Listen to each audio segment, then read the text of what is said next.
Hello, and welcome to a very special episode of the Justice League International Bwah-Ha-Ha Podcast, the show that chronicles the adventures of the Justice League International era by Keith Giffen and J.M. DeMatteis. We're also a proud member of the Fire and Water Podcast Network. My name's the Irredeemable Shag, and I'm your host. And joining me this episode is the amazingly talented Bart Sears, the artist responsible for launching the Justice League Europe comic book series, plus so many other fantastic comics. Here we are with Bart Sears. Bart, thanks so much for being on the show. Oh, welcome. Thanks for having me, man. This is a blast. We're so excited. Justice League was, a comic phenomenon, I think, Oh. in that era with international in Europe and everything. It was a great time for comics, I think. It absolutely was. And you were an integral part in that explosion. And I'm really looking forward to digging into that. But I want to go back further first. I want to find out, what was it like for you to get interested in reading comics when you were a kid? Like, what were some of your favorites? Oh, geez, man. When I was a kid, we had a corner store. Mm-hmm. I mean, I grew up, my brother's 4 years older, and he was always reading, and there are always comics around. So, and my mother was very big on reading. I mean, she reads 5 books a week still. So we learned to read very, very young. I mean, I don't remember ever not knowing how to read. And, so there were comics always around. And we had this little corner store, Mm-hmm. little mom and pop, 5 and dime kind of store. And just around, I guess 8, 9, 10, they would get a box, little cardboard box every Friday of some other store's returns. You remember how they used to cut off? Yeah. Oh, yeah. Cut off the title and just send the title back, and they get credit for the books. So they usually just throw out the books until somebody said, "Hey, we can sell these for." I think the first time I found that box, they were 20 comics for $1. Oh, wow. Okay. Nice so deal. I would just go through the box with my allowance and whatever my allowance was. I think it started at $1, and I would get 20 books, and I couldn't count on getting continued runs because it was just whatever returns were. So I was exposed to a lot of stuff, but I remember really liking Karate Kid. Okay. Back, Rick Estrada was drawing it, I believe. Mm-hmm. And that's one of the most memorable ones. And probably because I was able to collect that month after month because I was always in the box. Yeah. But that was my first really falling in love with comics. I mean, I read early. I probably read Conan and Tarzan at 7 or 8, and continued to reread them. But I just fell in love with heroic fiction, and comics was such a visceral and easy way to digest heroic fiction that I just fell in love with it. What wanted you to make the jump from reading them to drawing them? Well, my brother and I we sculpted little clay figures and dioramas and always played with stuff. And he was always drawing, so I picked up drawing. And I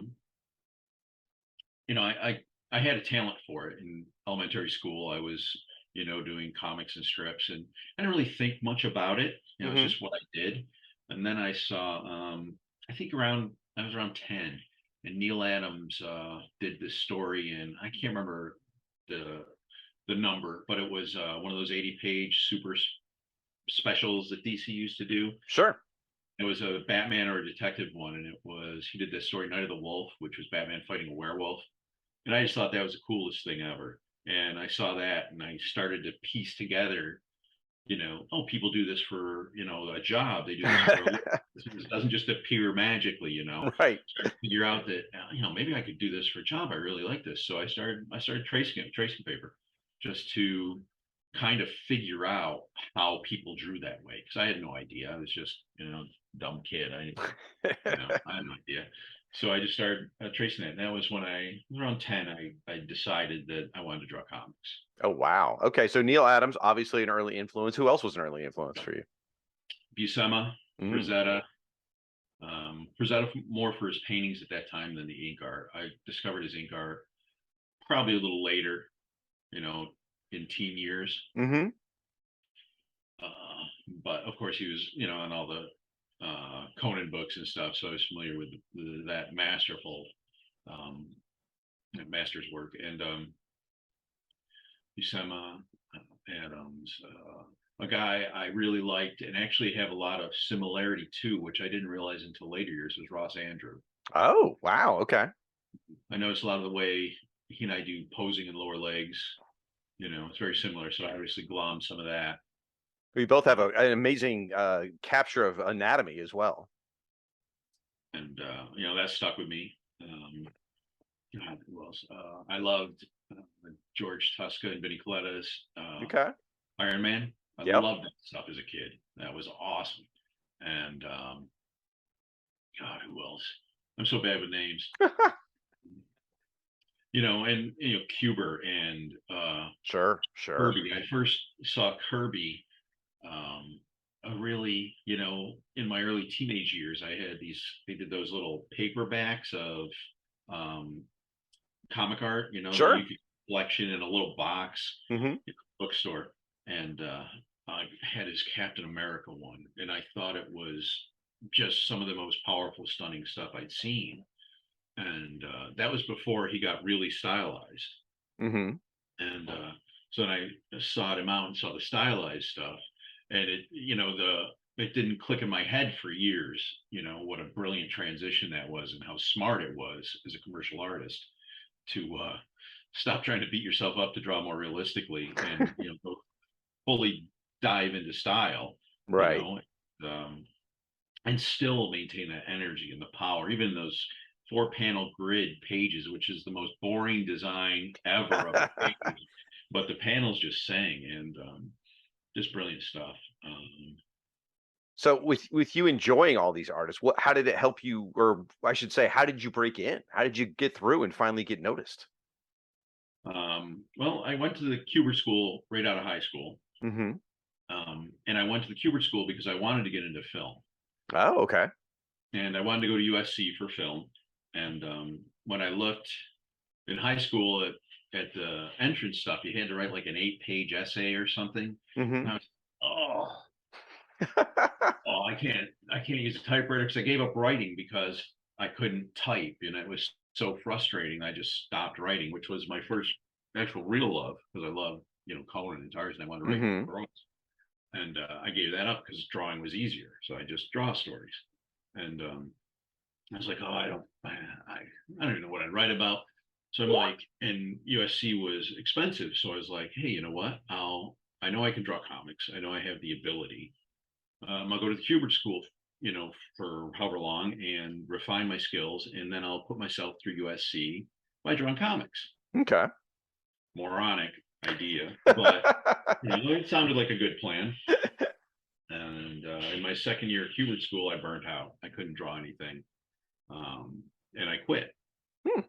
And that was tough. I mean, Joe pulled me in his office and was like, I don't think you want to do this. I understand you're burnt out. What about if I got you real work? We can go up to DC tomorrow. Blah blah blah. And I was like, I couldn't.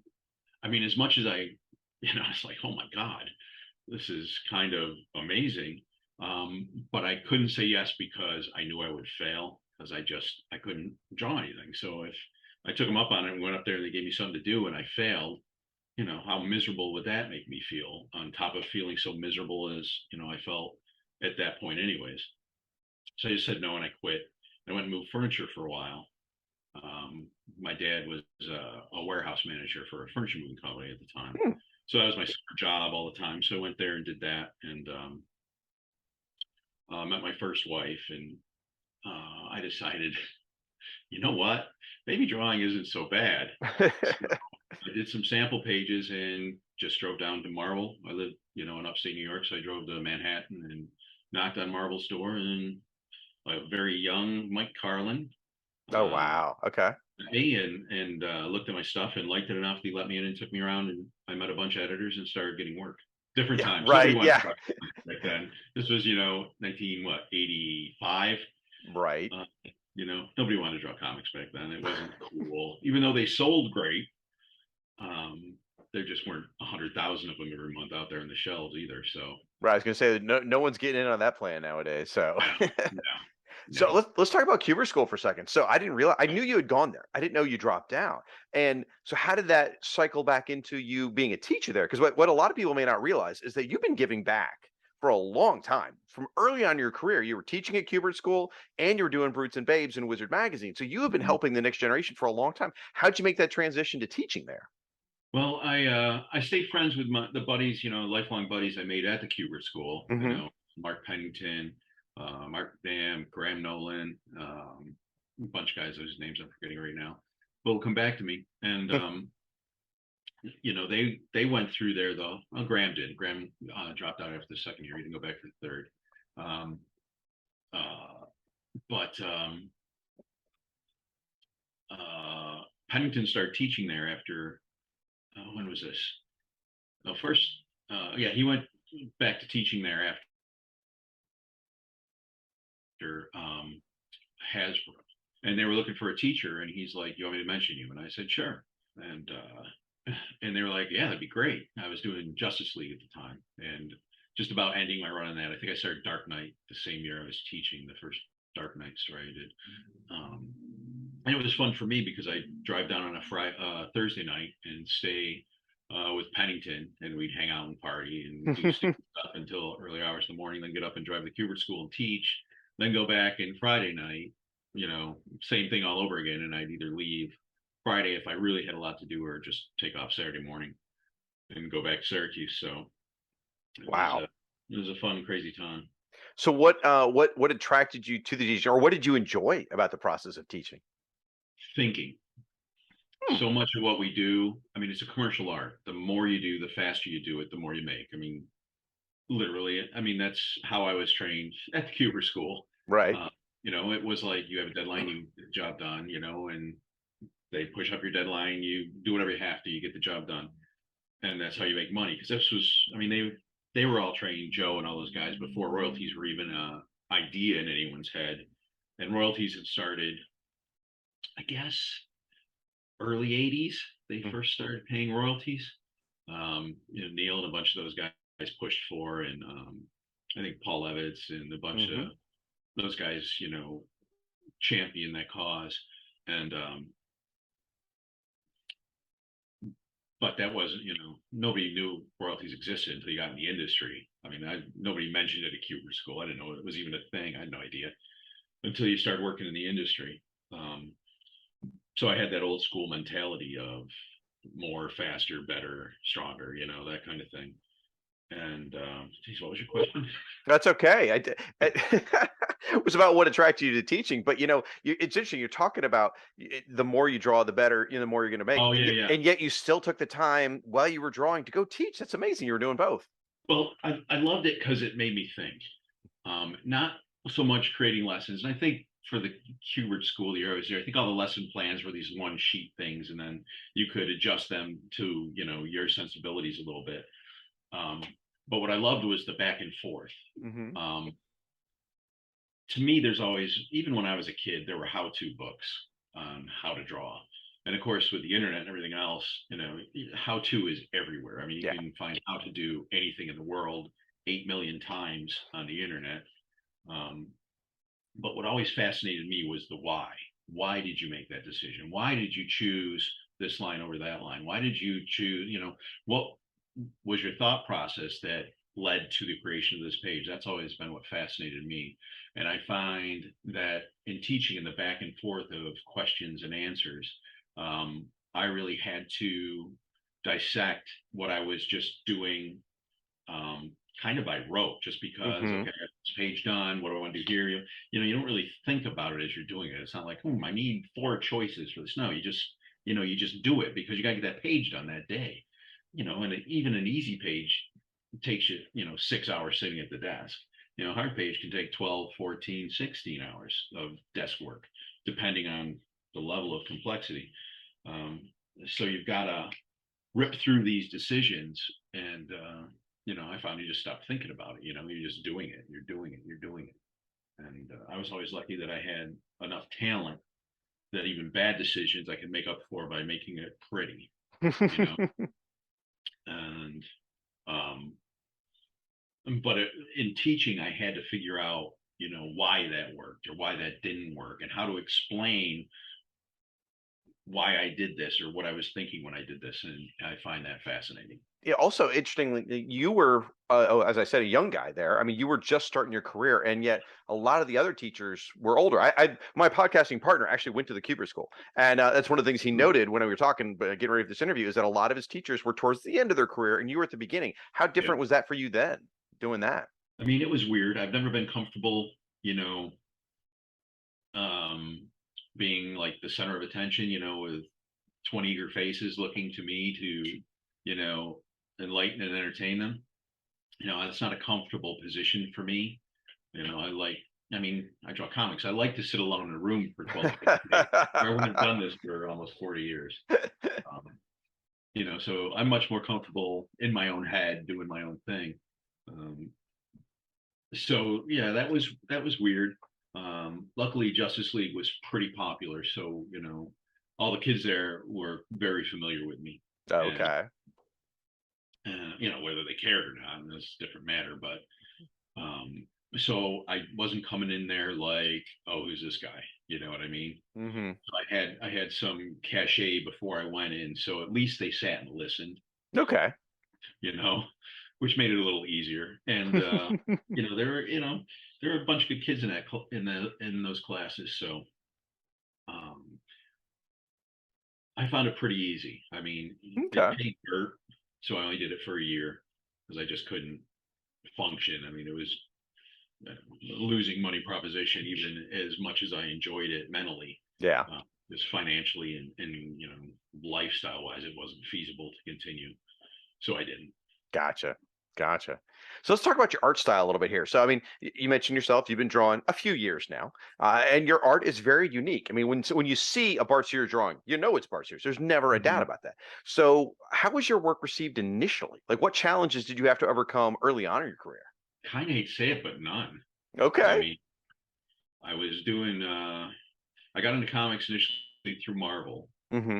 Uh, Larry Hama was the first guy that hired me, and he gave me a black and white biker chick story. And I did not want to draw motorcycles. I did not want to draw chicks. I want to draw Spider-Man. And the Spider-Man editor would have given me work if he had any, but he's like, come back in a couple months, because I really like your stuff. And I was like, oh, but I did the biker chick story and I hated it. And I penciled it and I took it into Larry. And he was like, okay, that's cool. Go ink it. And he threw it back at me. And I was like, I can't ink. Ugh. So I went and inked it. And it's awful stuff. I hated it. Luckily, I don't think it was ever printed. Um, and in the meantime, they gave me a toy comic, Skulk and Trancula, Hmm. from God, what was it? I can't think of the name of the toy line. Insectoids or something like Oh, that. Sectars. I saw that in your Sector. bio. Yeah. Yeah. And I got the Skulk and Trancula book, which I much enjoyed drawing that, and that was easy for me. And but I inked that first 8 pager. Iron Rose was the name of the story, and I took it into Larry, and he's like, "Okay, here's the second one." So I took that 8 page second one, and I hated the first one so much. It took me two, maybe more than 2 months to do the pencils for the second one, Mm-hmm. because I had this image in my head of what it had to look like. And the first one, I was just going through it and getting it done. And the second one, I'm like, oh, that was so shitty. I've got to do better on this. This has to be, what I do. This is my life, my career. But it took forever and it was killing me. And it came out pretty good. I don't think I have copies of it. Maybe that early stuff, but maybe somewhere. Um, and I took it in or mailed it in. I don't know, but I didn't do any more work for Marvel. I just realized that I wasn't ready to do comics yet. It's too much work. It's too hard. I don't have enough tools in my tool chest to pull this off. I Okay. mean, if it was Spider-Man in Streets of New York City, I could have faked it for years and gotten there. Mm-hmm. But motorcycles and biker chicks and normal people in strange situations. I wasn't good enough to do that then, at least to the level I wanted to do it. Um, so I started doing more illustration for like TSR and Yep. and stuff. And yeah, so I got pretty much dove right out of comics into illustration. And at that time, which was before I taught, course, at the Kubert School. My buddy Mark Pennington had gotten hired by Hasbro to do GI Joe. Mm. If people aren't aware, back in the day, the GI Joe concept guys would create, I don't know, 30 GI Joes, a different, trench fight or whatever they were, just different kinds of GI Joes, and they would design them and they would send them out to painters to do presentation paintings of each character, and then these presentation paintings they would put in the big auditorium, and the powers that be at Hasbro, they'd have a meeting every month or whatever, and they would look at, okay, we've got these 30 figures, and they would pick the 22 that were going to be Joe's that year, Okay. based off these paintings and what they were and how they fit in the line. And so I started to do those paintings for Joe, and after, I don't know, a little while of that, they asked, they brought me in for an interview and hired me to be another GI Joe artist, concept guy. And I started to learn the ropes and worked on Joe for 2 weeks when they got the Cops and Crooks line, and they just said, "This is yours, go do it." And they wanted me to do it on the little GI Joe bucks, but they wanted to do them 5.5 inches tall instead of 3.5 inches tall. Okay.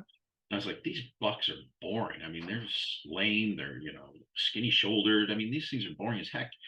How about I do 3 new bucks of different body types that are heroic?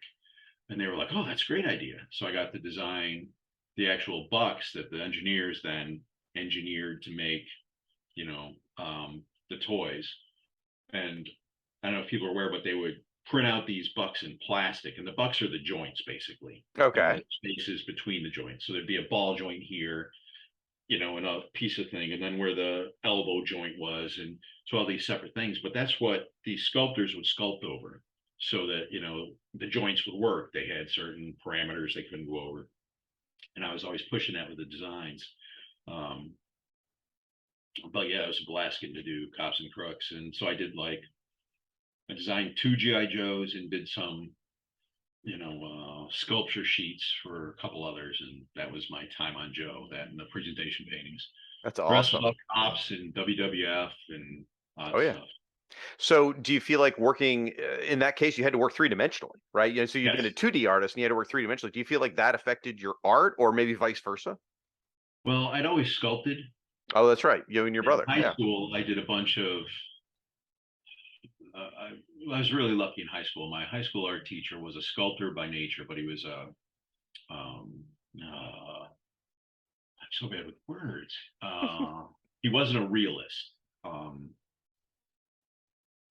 What? No, not surrealist, but he was. Hi, Michelle. She's not way up in the other room. But he saw that I was illustrative minded, and he gave me the Andrew Loomis, the first Andrew Loomis book I ever saw, which was, I think, just how to draw or whatever. Maybe it was How to Draw the Human Figure. I can't remember which one it was.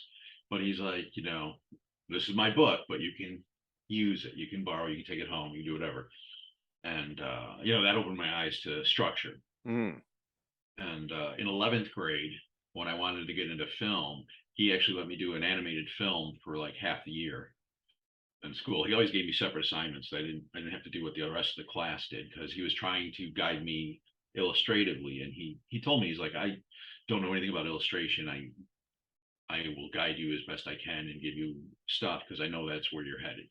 Okay. Which was super cool. I mean, but anyhow, he let me do this animated film I wanted to do, and I created all these metal armatures like Harryhausen did, and I sculpted these figures and cast them in foam rubber and did all this stuff. Wow. So I'd been sculpting for years and years. So I was always thinking in 3D, even when I first started when I was 8 or 9 or 10, wanting to draw comics. I had been sculpting figures and stuff for years. So I already saw 3-dimensionally. So if anything, that has been the basis of my art, is thinking 3-dimensionally. I always think about structure. And I think you can see it in your work too, because I mean, a lot of times people tend to draw characters from the front. That's where you see. But you're always doing different kind of angles. We joke a lot on the show about how you and if We're gonna ask about Keith Giffen and breakdowns, but you guys love a butt shot, and that's something a lot of people don't do. They don't know how to do. They don't know the right angles. They don't know a way to make Yeah, the physique look right. right. So let's use Yep. that as a segue. Let's jump into Justice League. Let's talk about this. Okay. So, how did you get the assignment for starters, and what was that like for you knowing you were drawing a Justice League book? It came from Hasbro. I had done the Oh. Cops toy line, and I had done all the presentation art and all the package art with Mark and Mark, my two buddies from the Kubert School. We kind of massaged our way in there because that was freelance work that we weren't allowed to do. So we had our friend Mark McNabb in Jersey, who is colorist. He was the artist doing it all, and I'm pretty sure the guy in marketing knew that it was us because there were no flies on him, but he didn't care because it looked great. But DC, Doug Munch and Andy Helfer came up to Hasbro to do the Cops comic. Mm-hmm. And the marketing guy was like, I want you to come into this meeting and bring your portfolio. I know you've drawn some comics, you want to do more and blah, blah, blah. Maybe you can get some work or something. I was like, sweet. So I went and sat in the meeting, and then they looked at my portfolio, and Helfer was like, hey, you want to draw some comics? I'm like, sure. And he's like, okay. So he called me and he's like, okay, I want you to do this as your cops, but do not quit your job. Do not quit your job. Do not quit. I can't promise you anything. Do not quit your job. So the first thing I did was quit Hasbro.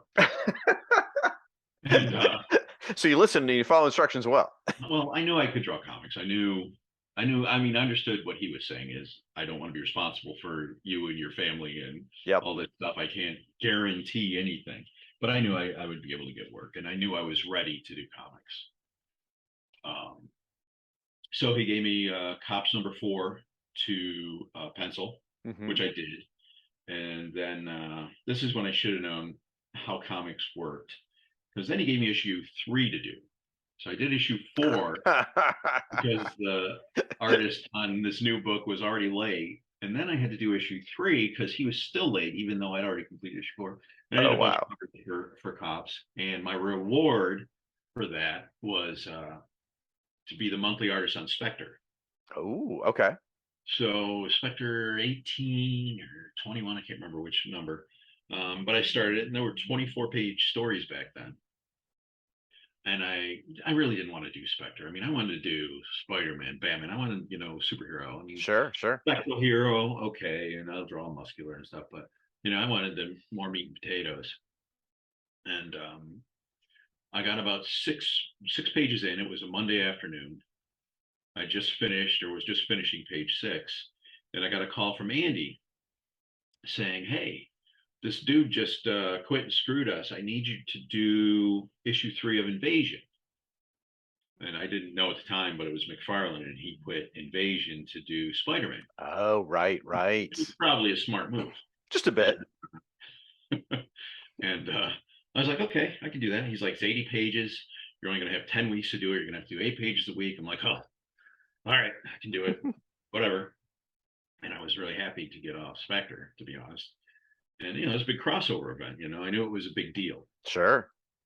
And he's like, okay, you got to come in Friday, like at 11 for a big meeting about the book. I'm like, okay, I'll drive down. I lived in Syracuse, it's like 5-6 hour drive, whatever. So I'll leave, 6 a.m. or 5 a.m. or something. I'll get there.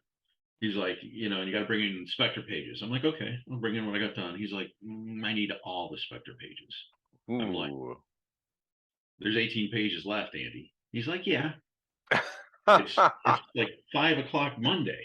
I got to leave at 5 a.m. Friday. That's 3 days to do 18 pages. He's like, yeah, you can do it. And so many of my phone calls with him were, you can do it, Bart. You can do it. No, I can't do it. I cannot do that. Yes, you can. You can do it, Bart. I know you can do it. And finally, I'd be like, oh, all right, I'll do it. So I agreed, and I banged out 18 pages and drove him in on Friday morning. Oof. Got, picked up whatever I needed to and listened to whatever I had to listen to for Invasion. And that was, when I first worked with Keith, because he wrote. And the only way I was able to do it is because, as you know, Keith wrote in layouts with his suggested dialogue.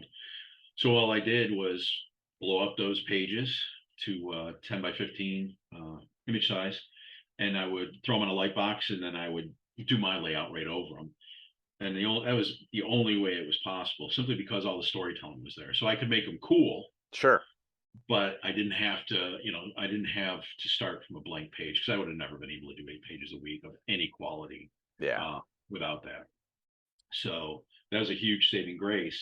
And I ended up doing all the covers and the poster, which is weird. Remember the invasion poster Is with the that the big one where he's reaching background? down? Yeah, Yeah. and people are running. Matt Groening designed that. No way. He gave me the sketch. It was like, yeah, Matt Groening did the sketch for us. And I'm like, why is the Simpson creator doing a sketch for a DC crossover poster? I still don't know why or how that happened, but that was the layout that I had to work from. I remember And the first time I saw that image was an ad in a comic, and I was convinced it was a joke. I'm like, what are they doing a 1950s alien? What's going on here? Because I wasn't reading the trades back then. I wasn't following what yeah, was going on. It's just like out of the blue, and it's so iconic now. Yeah, absolutely, I know what you're talking about. so that was fun. But my reward for helping them out and getting the book done and doing 8 pages a week for 10 weeks was the spin-off book, which was Justice League Europe. Awesome, that's incredible. So you mentioned Giffen and his breakdowns, right? So how much of a role did that play in your work? I mean, did he do them always? Did you Oh keep yeah, doing that's them? how he wrote. That's Yeah. how he wrote. And um, I mean, it's just super helpful because, and I'm sure that's influenced a lot of my storytelling and a lot of, how I view things. And it certainly helped me in my early career because I didn't have to think Hmm. blank pages. I had, I mean, even a little rough sketch of them, even 6 panel page, it shows you, okay, this is what's got to be seen to tell the story, you know, just super simple, basic, but, in case, pretty powerful storytelling. And, that was certainly, I would say a crutch early on, but it was definitely a huge benefit. Okay. And, um, Now, did you have a lot of room to interpret, or was it you're oh doing yeah, this? I could do whatever I wanted. Okay. That was just, and I mean, I don't know if they let me or not, but I did.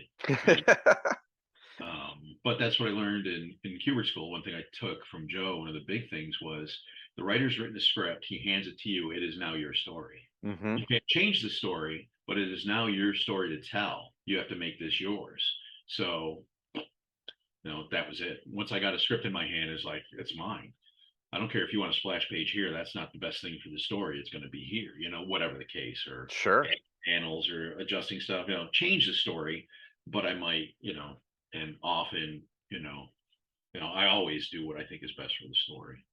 So, Well, in Justice League, you mentioned inkers earlier. So and this is a question a lot of folks have asked. I should point out, by the way, before this interview, I sort of crowdsourced questions from a lot of the past guests okay. of the show. So a lot of these come from listeners of the show, and a lot of people asked about your artistic process. Like, do you when you start laying out a page and drawing it, do you think about the inker, or is it like, you know what, you're just going to trust the inker to do their job, and you just put it all out there?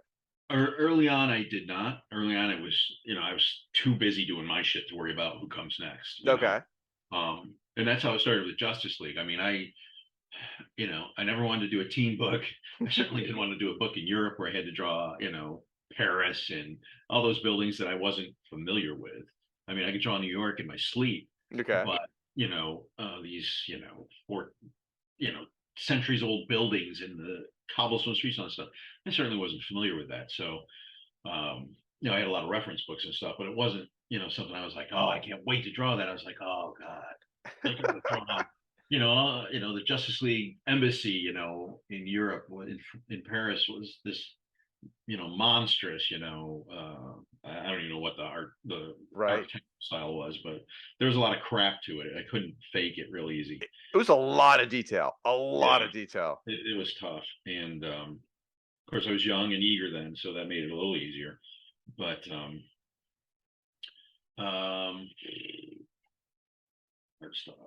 Well, did you have any favorite oh, inkers? Oh, I'm sorry. Go ahead. so and Pablo Marcus was the first inker on the book, Hmm. and I remember Andy wasn't thrilled because Pablo would let his kids ink backgrounds, Oh, and you know, I remember being in the office once, and I guess Pablo brought him pages, or he was talking to him on the phone. I can't remember if it was in person or over the phone. I guess it was in person because I can remember, I heard Pablo's responses. Um, but Andy would be like, "You let your daughter ink this face in the background, didn't you?" He's like, but Andy, she really wanted to. He's like, you have to stop doing that, Pablo. I'm gonna have to stop giving you work if you keep letting your kids ink parts of your pages and stuff. Uh, blah blah blah. And Pablo did a good job. I was never 100% thrilled with it, but I didn't know what I was doing either. And then I don't know why he left, or I don't know, but I had a friend I met in Syracuse, Randy Elliott, who was Yeah. going to break into comics, and I managed to hook him up for inking Justice League. Yep. And he was real old school. He was an assistant to Woody, um, way back in the day, and different stuff. So, and his stuff was really old school. It had a real '50s kind of flair, and I didn't want that, on my stuff. And so I kept things really open initially, and I slowly started adding in really fine rendering. Mm-hmm. He picked up on and started doing crazy stuff with. So I glommed more that way, and so that was brilliant. I think by 14, 15, the Extremist Saga and the Starro one, we were really firing on all cylinders. Everything, it was just gorgeous stuff. We're covering the Starro stuff right now on the show, and we just did the first issue, and we're just gushing about all the fine details and all the gorgeous, the giant splashes of Starro. All right, you know what? Random question thrown at you, because we debate a lot of stuff on the show. Like Yeah.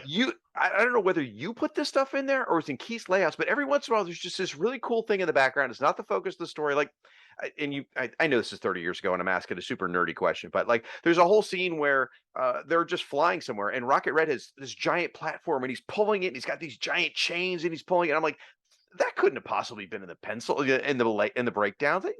We're just speculating Well, whether it's suggested. I mean, Keith would just, he'd do like not stick figures, but simple figures and simple okay. stuff, and I would just run with it. So Okay. yeah, Artistically beautiful, creative stuff is what it was. yeah, I think it was a blast. I mean, I wish I understood how much fun it was.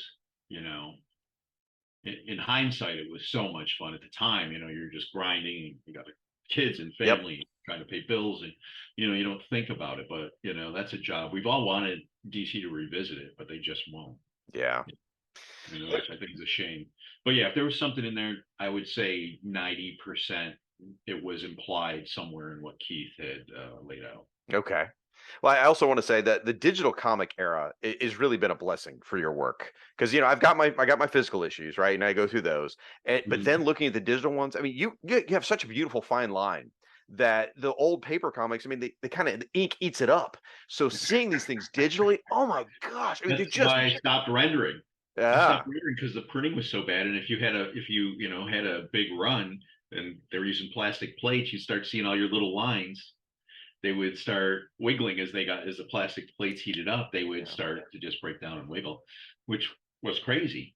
And I really prefer the color from the '80s, late '80s, especially early computer color, where they had Hmm. some gradients, but it wasn't so overblown, Right. so well, and so overpainted. But yeah, I mean that's pretty much why I stopped rendering, was because the printing was pretty much so awful. I'm like, I'll just do you know shapes and heavy blacks, and then I'll do texture for certain things, but I'm not going to do all this crazy rendering because it just gets crap. And then once computer color came out, I was like, yeah, I'm never rendering again. It's just going Well, to be colored. well, the digital versions look amazing. They look absolutely astonishing. It's really Okay. it's great to see your work in that format. Oh, So thank you. So everyone knows if you want something to look shiny, Bart's your guy. That's who you go to. Captain Atom, Rocket Red. Was that a talent that you just knew you had, or did you have to develop it for like a book like Well, this? if you look through the Justice League issues, it certainly changed over time how I treated, um, especially Captain Atom and his Chrome. Hmm. Um, and it was a big learning curve for me, because when I started, what did I know about drawing Chrome? I mean, I don't know. And so I developed a style and that I grew into in how I did Captain Atom Chrome. And it's different than how I do Silver Surfer Chrome, and different from how I do different other Chromes. But yeah, it's definitely something I dove into to, I had to make it look real to me, at least in my world. So it was definitely something I worked at and grew and I think figured out how to do over time. Because Okay. initially there was a lot of useless stuff in it that muddied the works, I thought. And so I started to find ways to like get a better effect simpler. Uh, Okay. No, it makes sense. It makes a lot of sense. Yeah. So, again, looking at Cat, then I'm looking at the physiques and all that, right? You've got a lot of muscle bound, huge, gorgeous men, gorgeous women. You were very fair to the fans. You played an equal amount of beefcake and cheesecake throughout this stuff. You really did.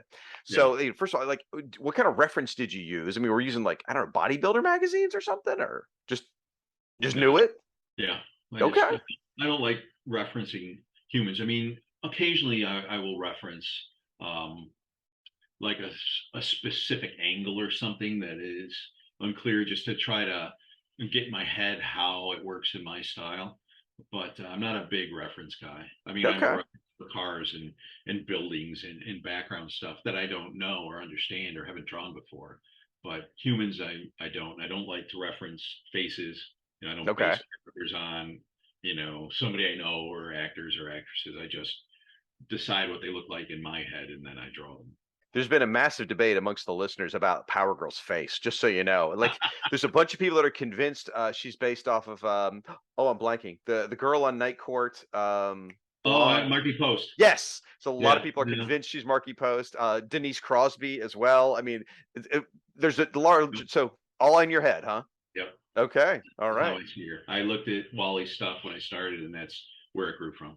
Okay. Well, all right. Speaking of Wally, speaking about gorgeous physique, so you drew everyone very sexy. I don't think there's ever been as sexy a Justice League as it went under your pencils.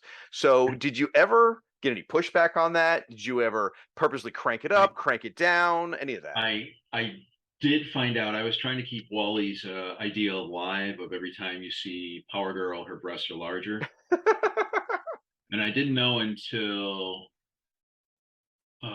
because back in the day, there I didn't see the inks, I didn't see the colors. I saw the book when it came out, which is 6, 8 months maybe after I penciled it or something. Sure. Um, but when I would send in pages, Andy, I took in pages one day, and this was like I think in the Starro issue. There's a splash page of Power Girl walking, Captain Atom next to him, and they're on the rooftop, and the gang's around or something, and he's like, "You mother!" And he gets out his eraser and he erases her breasts and he draws them smaller. He's like, "Okay, that can be ink now." I'm like, "What are you doing?" He's like, "I know what you're doing. I know what you're doing." He's like, "I do this all the time on this stuff." I'm like, so that was the only thing. No, I never got any pushback other than well, we love this stuff. Keep it going. So, would you do anything differently nowadays, given the just the way people look at sexuality nowadays? Would you have changed any of that? All No, right. no, I like you say, I treated them all, I think, fairly equally. So, and When you really did. There's because we've got a lot of female listeners as well. Female guests have been on the show. Yeah, absolutely, a lot of beefcake, a lot of cheesecakes. You're a very equal opportunity, sexy guy. now, now I think you know, I never saw, and I don't like superhero comics that look like people. The Okay, realistic phase that doesn't have any attraction to me. Um, when I did Legends of the Dark Knight the first time, um, I purposely drew Batman how people would remember him rather okay, than maybe how he really was, because obviously nobody can be that big in right. real. Um, so, you know, to different extents, that's how I view superheroes. Is you cannot see anyone like this. I mean, some basketball players become close because the proportions are so, huge, and their heads are relatively tiny. I mean, extremely muscular these days, but for the most part, I've tried to, draw fantasy. So, as far as other stuff you get to do in the book, you got to design some new costumes too. So, Crimson Yeah. Fox, from scratch, Yep. and then Power Girl's new costume. So, what Yep. goes into designing a look like that, or maybe what were some things about those looks that you liked, or you were intentionally putting behind there? Well, one thing I learned at Hasbro is um, the the design you want to use, make that the coolest looking figure. Okay. Um, at Hasbro, when I got there, you would do like 6 different roughs for a character. Mm-hmm. You put them up on a board, and the marketing guy and Greg, the head of Boys Toys, would come in, and they'd say, "I love these boots. I like this one, but I want these boots. I want this thing, and blah blah blah." And I realized they were always picking the coolest figure because they'd each have a different pose. So they'd always pick the coolest figure, but then they'd populate it with all the other stuff from all the other things. So you'd have this conglomeration of design. So I got this idea. I'm just going to draw one figure and do 6 different designs on the light box on this one figure. And I just remember when they first walked in, they saw these 6 designs on the wall where the figure is exactly the same. They didn't know what to do. I swear it was like 5 minutes of silence as they were looking at it because nothing looked cool. Nothing stood out. They couldn't pick this one. And then, so it made it a lot tougher for them. And I think maybe, I don't know if the designs changed any, but it was a lot easier for me because I only had to draw one figure than just a bunch of different details. So, I've carried that through on design stuff. So with Power Girls design, they wanted to see some rough. So I did some really crappy ones and boring poses. And then I did the costume, which they ended up using, which I really didn't want to change her costume. I thought, this okay. is ridiculous. She's kind of iconic character. I mean, changing for the sake of changing just seems dumb to me. But I did a sleek one on the cool pose, and that's the one they picked. So Okay. Well, if Power Girl ever has to have an alternate costume, the one you developed is the one to go with. I mean, it looks fantastic. It looks great. thanks. I mean, I like the design. I just would have never changed Power Girl. Understood. There's a lot to be said for iconic. So Yeah. Crimson Fox, like that. Speaking of iconic, that hood. I mean, that hood Yeah. that flows like a cape. I mean, that was interesting. No one's been able to draw it like you either, unfortunately, since then. Still don't even understand it myself. Every once in a while, I get a Crimson Fox commission a show, and I'm like, why did I do this hood? I don't even understand how it works, which is rare for me because usually I'm anal about, 3D. This has to work in 3D, and I really don't understand it. I just try to draw it so it looks cool. Well, it does look cool. It does. I do like it better than her costume in the TV show. Yeah. I will say. I was extremely disappointed when I saw that. Yeah. That it was a fun show, but they missed a lot of the character stuff. Like the regular humans in the office, that was funny, but the character stuff, they missed a lot of opportunities, unfortunately. Didn't last. Yeah. I don't know. Well, it's because comedy's hard, and that's actually leads me to our next question. So, like for example, Justice League Europe #6. That's the night school one, right? I mean, that thing is legendary among the fans. I put that one in my wife's hands, who doesn't care anything about comics, and even she thought that was hilarious. So, what are some of the challenges drawing humor? I mean, humor's hard. Yeah, I mean it's tough. When I got into comics, I was drawing steely-eyed heroes, and I remember Andy got the first issue. He's like, "You gotta open their eyes. You gotta open their eyes. You gotta see the pupil." And so I really had to learn expression, for Justice League because I had always drawn, steely-eyed heroes and sniveling villains and scared people. But now I had to do this wealth of emotions, which is really difficult if you aren't a natural, portrait artist or something. I guess I don't know. So and Justice League was over the top, so you could really, and it's comics, so you can always go a little farther, especially in my view of comics, which is it's a fantasy, it's not real life. It just has to look like it could be real. And so that's how I did the emotion when, Keith would write something or, draw it, the dialogue. I would try to get to the heart of it and expand it as much as I could to make it as over the top but believable as possible, if that makes sense. Sure. Yeah. And I wasn't a fan of humor in comics, Okay. and probably because there weren't a lot of comics that were funny. Around that time, yeah, humor books really were kind of Justice League was the first, funny book I'd ever read that was actually funny. The first Justice League they did. So I was a little prepped for that. And I knew Justice League Europe would have a more serious tone. I mean, that was one of the things they wanted to do with that book, which was right up my alley. Blood, guts, and death with a couple of jokes is kind of how I see life. So that was perfect. Blood, guts, and death with a little bit of jokes. I think that's going to be your new tagline. I'm fine with that. So, did you have any favorite storylines from your time on Justice League Europe? Well, 6 was just a knee slapper from the get-go. I got that. I was like, you are kidding me. It was so ridiculous, but I knew it'd be pretty funny. Or at least I hope people would think it was funny because it was just so ridiculous. I mean, I don't know.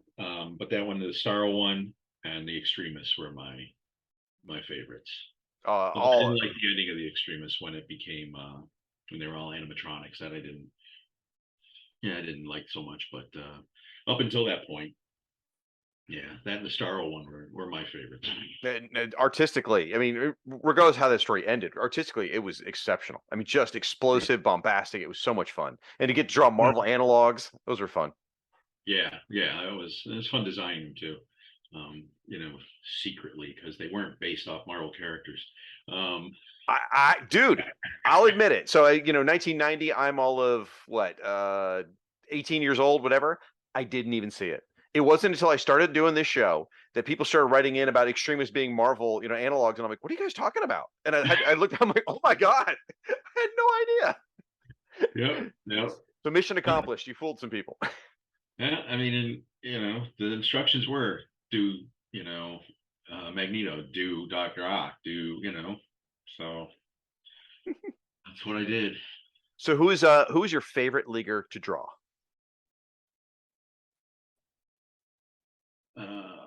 Probably Captain Atom, Okay.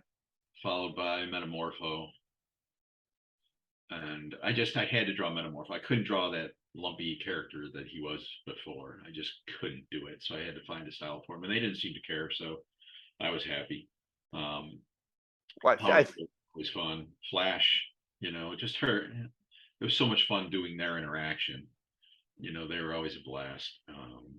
I think you set the tone for Metamorpho going forward. I mean, he's had that kind of echoing of your style since then.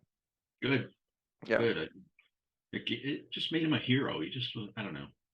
He just seemed like a non-entity before. Yeah. And, I just couldn't draw that. So let's step away from Justice League for a little bit. Let's talk about some other stuff. So Yeah. the Wizard magazine, Brutes and Babes. How'd you land that gig? And I mean, I know I've read some stuff from you about the legacy of that, and even today, is that right? Yeah, yeah. I was pretty lucky. I mean, I was teaching at the Kubert School, and my buddy Mark McNabb was running the Kubert School graphic studio. They had a graphic studio for a while. And I don't know how he met Gareb Shamus, who started Wizard, but I know they had a comic shop not far from where we were in Jersey, across the border in New York. So I don't know if Mark went there and met him that way, or if Gareb came to Kubert School looking for some advice on, how to put a book together, a magazine together, or whatever. But he and Mark hooked up somehow, and Mark was like, "Hey, you gotta get my buddy Bart to do some covers." And he's like, "Bart who?" And he's like, "Bart Sears." Oh, the Justice League guy? He's like, "Shit, yeah." So I started doing some covers and a bunch of little wizards and stuff. Initially, they wanted, a wizard hat or wizard stars on every cover, and they wanted all these little wizards and stuff in the corner. So I did some of that stuff. And one day he called and said, "Hey, I know you're teaching at the Kubert School. How do you feel about doing a drawing column?" Well, sounds fun to me. And he's like, "All right, come up with something and we'll do it." So I came up with Brutes and Babes, and that was that. And it, was always one of their most beloved features in that book for a long time. And it's clearly influenced a lot of people. I mean, a lot of people still credit that with teaching them how to draw. I've been really, really lucky and humbled by that because, you sit alone in a room, you do this stuff, it goes out, it gets printed, you get a copy, you're like, okay, cool, but you don't think anything about it. And it really wasn't until the late 90s or 2000s when I was doing a lot of shows with CrossGen that people started to come up and say, "I loved your Brutes and Babes. It taught me to draw. It really inspired me." You know, pros and non-pros. I mean, a lot of guys like, "I really thought I could draw, and I really tried your lessons and everything else, and I learned so much, but I realized I didn't have it, or whatever. But I just love your lessons. I learned so much about, what goes into comics and different stuff, or, I do tattoos now, or, whatever. I've got a lot of that, and a lot of pros that have said, it really inspired them early on and gave them, something they look forward to, and they, poured over the lessons and different stuff. It's really, I don't know. It's pretty crazy, really. I mean, to think how you can affect people, just with the crap you do alone in your room, I guess. I don't know. It's Well, kind you of weird. certainly have, and I think there's a lot of people whose lives are richer for it. Thanks. So let's Thanks. talk about some fun stuff. So Eclipso, Darkness Within. So Yeah. right, you got to redesign the character. It's a massive crossover event, dude. I went nuts for this thing. I loved it so much. I still do. Um, and Still you think it's actually, the best gimmick ever. what's that? I still think that gem's the best cover gimmick ever. So all right, the funny part is, see, I worked in a comic shop at that time, so I loved the gimmick. Except every comic in front of it got screwed. Yeah, yeah. So here we go. So the high profile event, you get to redesign the character. You really set the tone for every annual. I mean, artistically, all the annuals kind of followed your style, at least as far as the Eclipsos look. How'd you get the gig, and how was that different from doing like a regular monthly series? Well, it's a lot harder. And I've always tried, because it's commercial art, I've always tried to find a better, faster way to do things.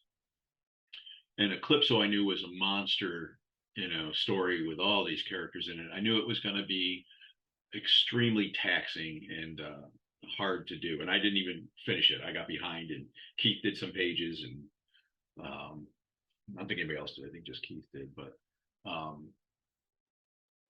so I tried to develop a different style, a different look for the art in Eclipso that I thought would be faster, but would still have some rendering in it. So I did all these lines across the whole form, to kind of give it some tone and some gray and different values, and to kind of separate things. And that ended up being so time consuming. And then I was locked into it. And it really needed to be finely inked. But anyhow, it was after I quit Justice League and I did the Dark Knight thing. There were some issues there, and sort of as a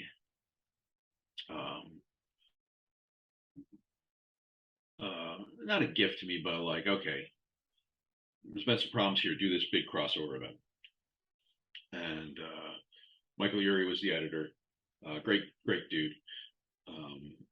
We got along great. And yeah, so I just started humping on that. And, it was nuts. Started in the jungle, and I went crazy with all the stuff and the lines and stuff. And then characters are thrown in and more characters thrown in. Oh no.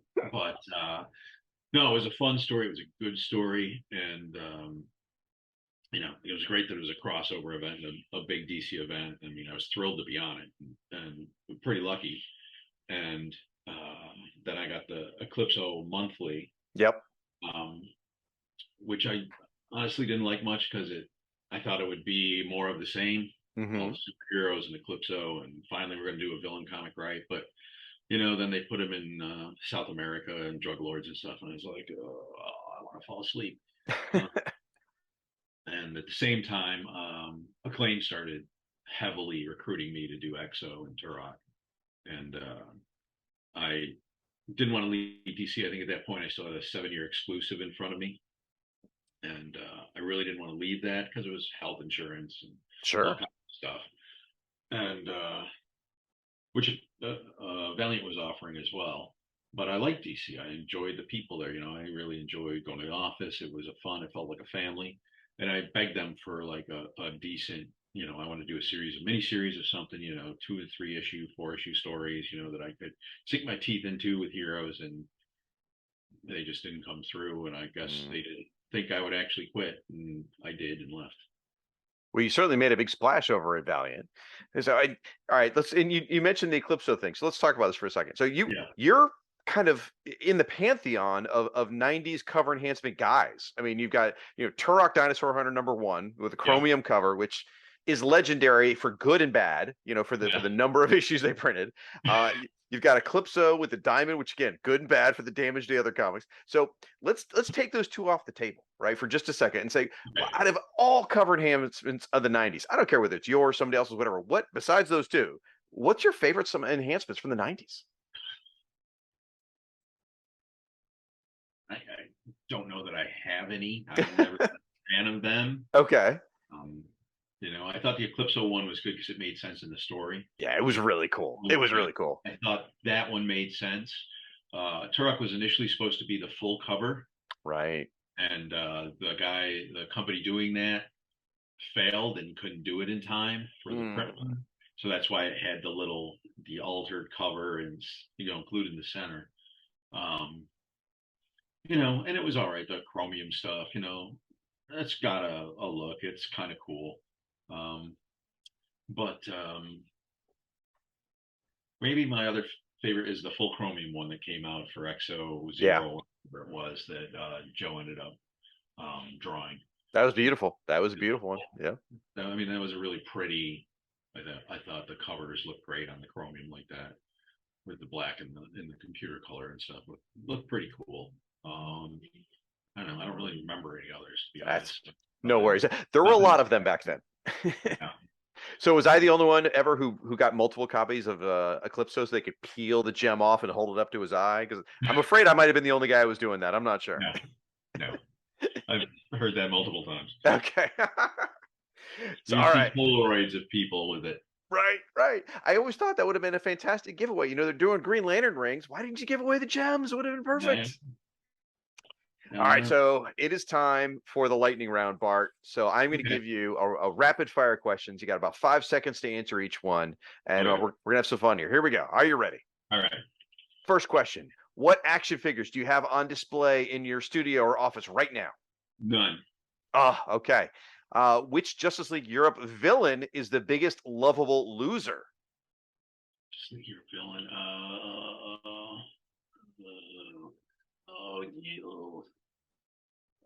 You do understand how long 5 seconds are, right? Yeah, I do. I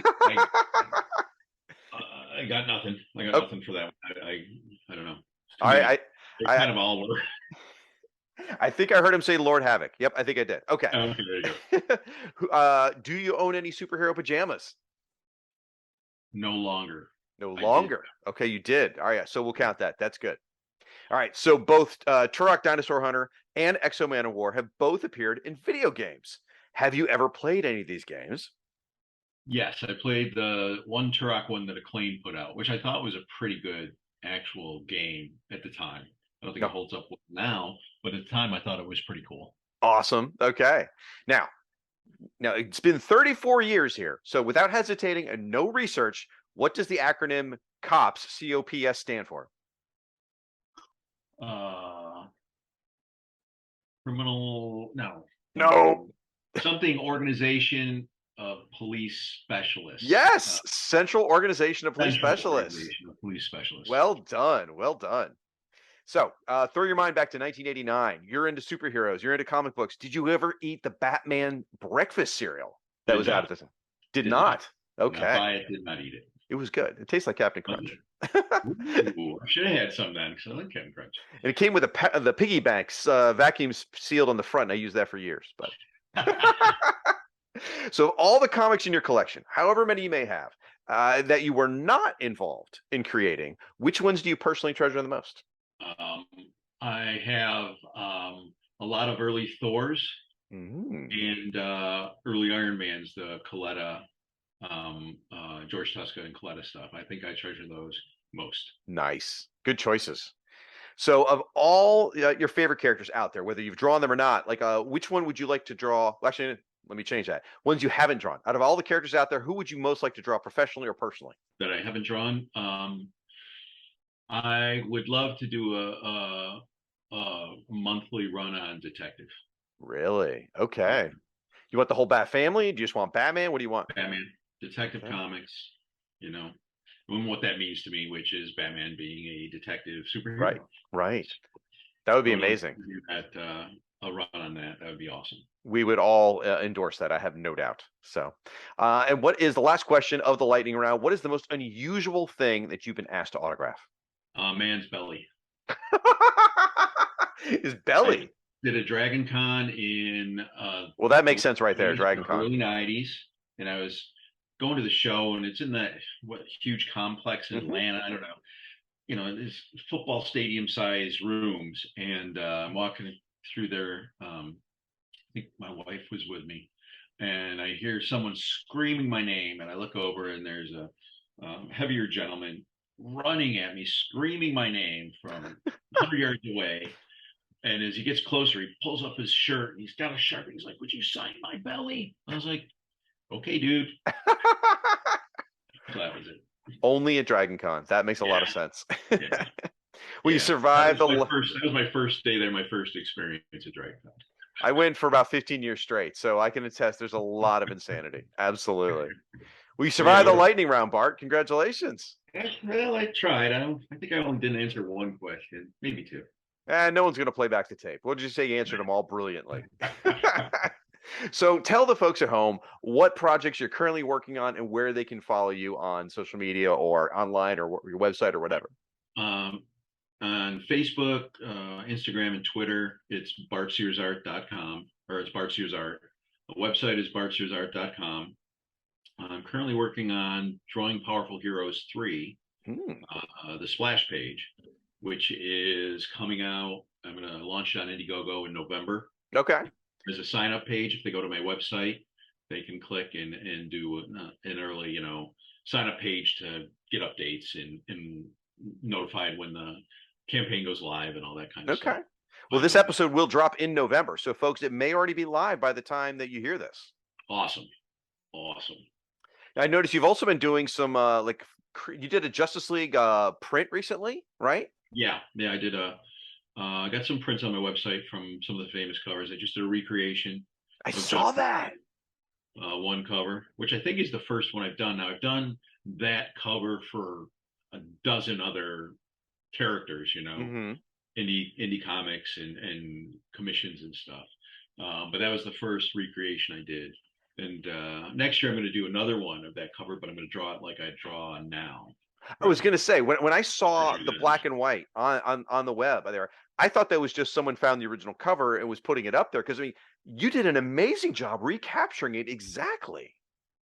That's what we do. I mean, it's not exact. There's no way. I mean, I can't do two things the same exact way ever, even if I tried, and beat my brains out. It just, it's impossible to recreate some of the line work and different stuff, but it's pretty close. Yeah, in the spirit of yeah. So that's Justice League Europe #1. It was I absolutely just gorgeous. finished this thing. Whoa!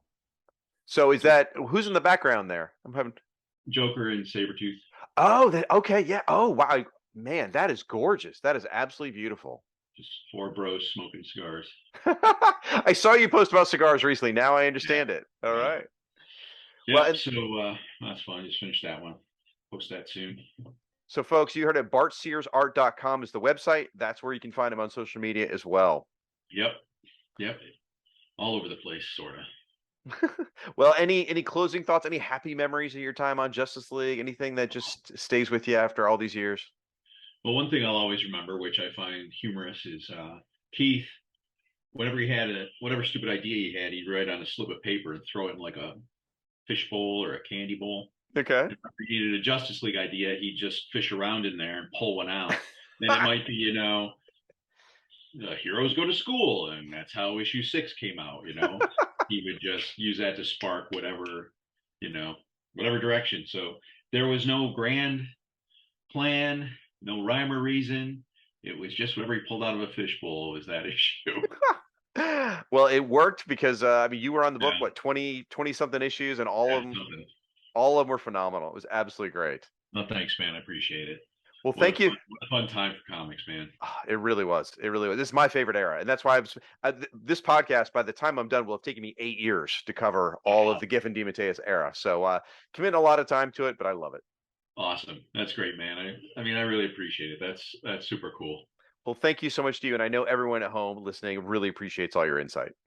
All right. Well, thanks, man. Thanks for having me. Thank you for watching this episode of the Justice League International Bwah-Ha-Ha Podcast. You can find all the back episodes in audio form on our website, which is fireandwaterpodcast.com.